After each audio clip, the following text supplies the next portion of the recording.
একটা পিসি থেকে যদি টপ নচ গেমিং পারফরমেন্স আর সুপার কুল অ্যাস্থেটিক্স দুটোই পাওয়া যায় তাহলে তো একদম সোনা সোহাগা যাকে বলে আর কি। আজকে থাকছে তেমনই একটি build, so without further do let's get into ইট।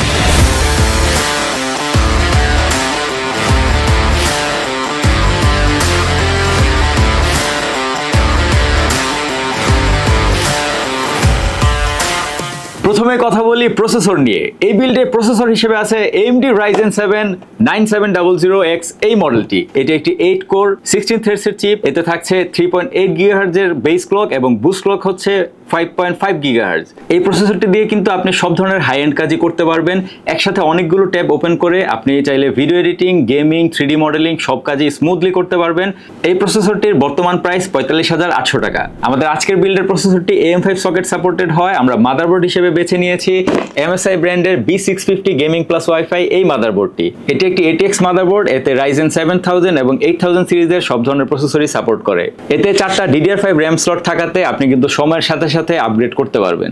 এই মাদারবোর্ডে আপনি ম্যাক্সিমাম RAM ইনস্টল করতে পারবেন 6000 MHz এর 192 GB পর্যন্ত। পিসির স্টোরেজ সিস্টেমকে আরো বেশি এনরিচ করতে কিন্তু এই মাদারবোর্ডটিতে দেওয়া হয়েছে M.2 এর দুইটা স্লট। এই মাদারবোর্ডটিতে ওয়্যারলেস কানেক্টিভিটির জন্য কিন্তু দেওয়া হয়েছে লেটেস্ট জেনারেশনের Wi-Fi 6E এবং Bluetooth 5.3, যার মাধ্যমে কিন্তু আপনারা খুবই স্টেবল কানেকশন পাবেন। এই মাদারবোর্ডটির কিন্তু প্রাইস পড়বে মাত্র 23,000 টাকা। আমাদের আজকের বিল্ডের সিপিইউটি যেহেতু খুবই পাওয়ারফুল, তাই এই সিপিইউটিকে কিন্তু ঠান্ডা করতে দরকার একটি ভালো মানের লিকুইড কুলার। তাই আমরা বেছে নিয়েছি Gigabyte Aorus WaterForce 240 এই মডেলটি। এই কুলারটিতে কিন্তু একদম নয়েজ নেই বললেই চলে। সব ধরনের লেটেস্ট প্রসেসরের সাথে কম্পিটেবল এই কুলারটির প্রাইস পড়বে মাত্র 14,000 টাকা। র্যাম হিসেবে থাকছে Corsair Vengeance এর 16 GB একটি স্টিক। 6200 MHz এর এই র্যামটি DDR5 মডেলের। আমরা আপাতত একটি স্টিক ইউজ করলেও আপনি কিন্তু আপনার কাজের উপর ডিপেন্ড করে র্যাম আরো আপগ্রেড করতে পারবেন। Corsair এর এই র্যামটির প্রাইস পড়ছে মাত্র 7500 টাকা। স্টোরেজ সিস্টেম হিসেবে আজকের বিল্ডের জন্য আমরা SSD হিসেবে বেছে নিয়েছি Western Digital Black SN770 এই মডেলটি। এটি একটি M.2 NVMe Zen 4 SSD।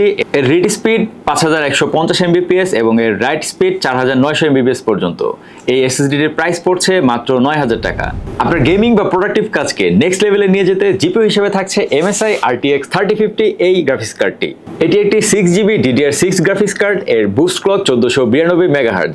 কার্ডটিতে একটি ডিসপ্লে পোর্ট থাকছে এবং দুটি HDMI পোর্ট থাকছে। এতে CUDA কোর থাকছে 2304 ইউনিটস এবং এই গ্রাফিক্স কার্ডটির প্রাইস পড়বে মাত্র 27300 টাকা। পুরো সিস্টেমটি সেফলি পাওয়ার আপ করতে পাওয়ার সাপ্লাই হিসেবে থাকছে Corsair ব্র্যান্ডের 750X এই পাওয়ার সাপ্লাইটি। এই পাওয়ার সাপ্লাইটি একটি gold certified fully modular power supply. এতে থাকছে 140 mm এর একটি ফ্যান, যা থেকে কিন্তু আপনি একেবারেই নয়েজ পাবেন না। এই পাওয়ার সাপ্লাইটি থেকে কিন্তু আপনি পাচ্ছেন 10 বছরের ওয়ারেন্টি এবং এই পাওয়ার সাপ্লাইটির দাম পড়বে মাত্র 13,300 টাকা। আমাদের আজকের বিল্ডের সবগুলো কম্পোনেন্ট সাথে রাখার জন্য আমরা কেসিং হিসেবে বেছে নিয়েছি Monarch Infinity X10 এই কেসিংটি। এটি একটি মিড টাওয়ার কেসিং এবং এতে ATX, মাইক্রো ATX এবং মিনি ITX সব ধরনের মাদারবোর্ডে কিন্তু সাপোর্ট করে।